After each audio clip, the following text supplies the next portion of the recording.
It's me again. Today's date is January 19th, 2023.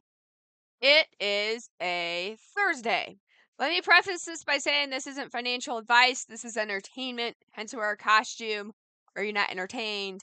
This is my own personal blog and opinions. You are watching One Bird's Thoughts. And again, this is all speculation and opinions given by myself. Yesterday, there was a bit of news. There was a Zoom meeting stream between Roger Hamilton, which is the CEO of Genius, ticker symbol GNS, and Wes Christian, who is a lawyer.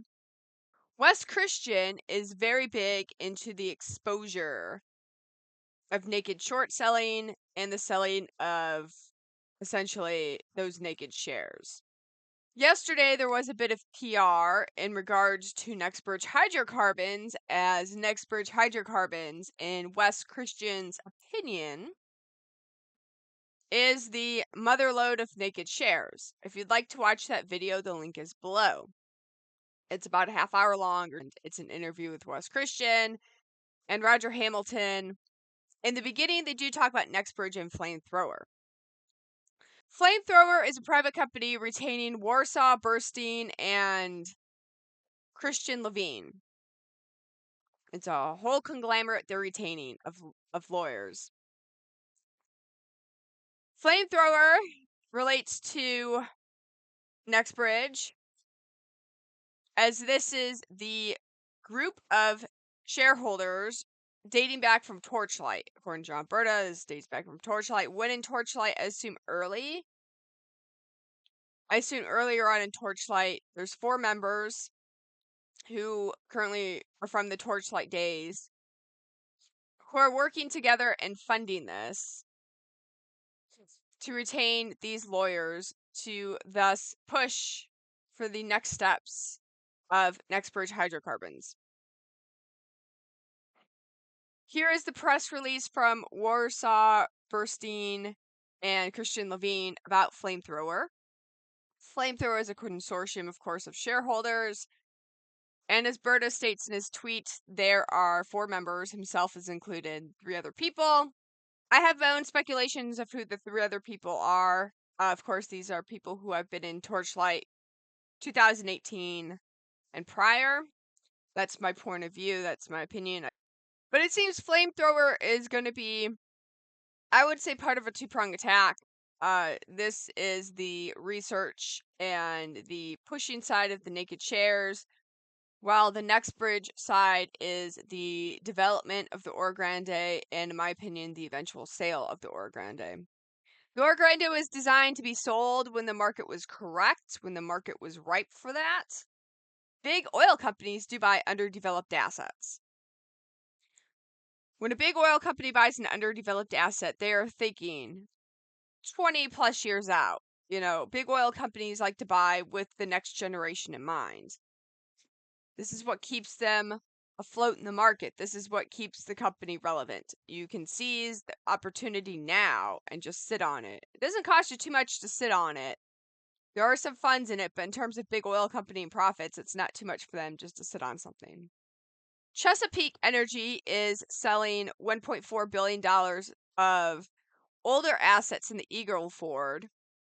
So they have the cash now to go buy newer assets. And I'll cite that article here. Chesapeake was a big underdog story for 2020. They were able to survive 2020 and come out of it ahead. As a result, the company's been doing very well for the past 3 years now. Chesapeake is now selling older assets, as we've talked about in prior videos when ConocoPhillips sold some older assets to Maverick Operating. As Maverick Operating specializes in older oil and gas assets, they have a whole team dedicated to that. ConocoPhillips sold some of those oil assets to Maverick, as Maverick could get more economical benefit out of those older assets than ConocoPhillips could. I believe this to be the same case for Chesapeake. selling the older assets to another smaller company who can benefit from the older oil and gas assets, and then they have the cash to go acquire some shiny new asset for their long-term stability. Back to Flamethrower. So you have one side drilling and developing and selling the Oro Grande. That's the Next Bridge side. And now you have Flamethrower, who's really pushing to get the shares reconciled. And I know a lot of people are fearing litigation and how litigation can be a while. May or may not be a while. It might go quickly. You don't really know. It depends on what Flamethrower and the legal team it has retained is going to do. I know there's also a lot of fear about a class action lawsuit. Whatever the individuals do for a class action, that's up to them. That would not have any real effect on this particular litigation.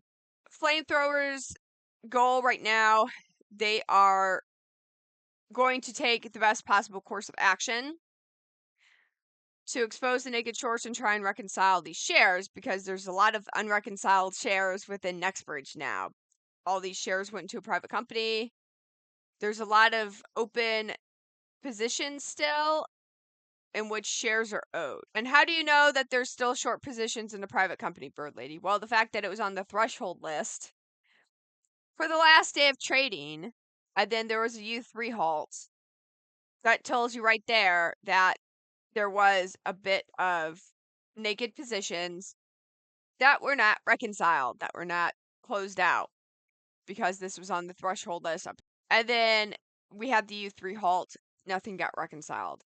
So what I believe Flamethrower is a two-pronged attack, because you have Nextbridge selling the oil and gas assets and developing that. And this frees up Nextbridge not to just focus on the shareholders, but to go focus on the asset and run the company. Great. Flamethrower can focus on bringing reparation to the shareholders. The press release from Burstein in Warsaw calls them phantom shares. That's fine. There's a large amount of phantom shares that you were sold, counterfeit shares. Brokerages told you, hey, these are real shares. We only sell you real shares. We sell you the finest shares. We're not going to sell you fake shares. These are real shares. But this, of course, their job is to say, hey, you didn't sell your clients real shares. You sold them shares without an actual backing to them, because there's more outstanding shares on the books, on your books, than there are at Nextbridge. Flamethrower is trying to get an accounting. Other people, such as Richard Hoffman here, have filed suit against Fidelity to also try to get an accounting of the shares. And I've been reading this suit, and it's pretty interesting. Okay, guys, that's my video for today, just to catch you up on Flamethrower.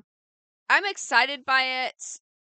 These are some very heavy-hitting legal teams that are backing Flamethrower. Wes Christian seems to be a pretty proactive individual, and he has taken the Nextbridge MMTLP case. I am excited for it. In a previous video, Wes Christian said if we can get to first base here, and I think we can. I'm not sure what first base is. But what comes after first? What is first base and what comes after first base are my questions in this regard. What are we referring to when Wes Christian uses the terminology first base? Okay, guys, that's it for today. I will see you soon. Goodbye.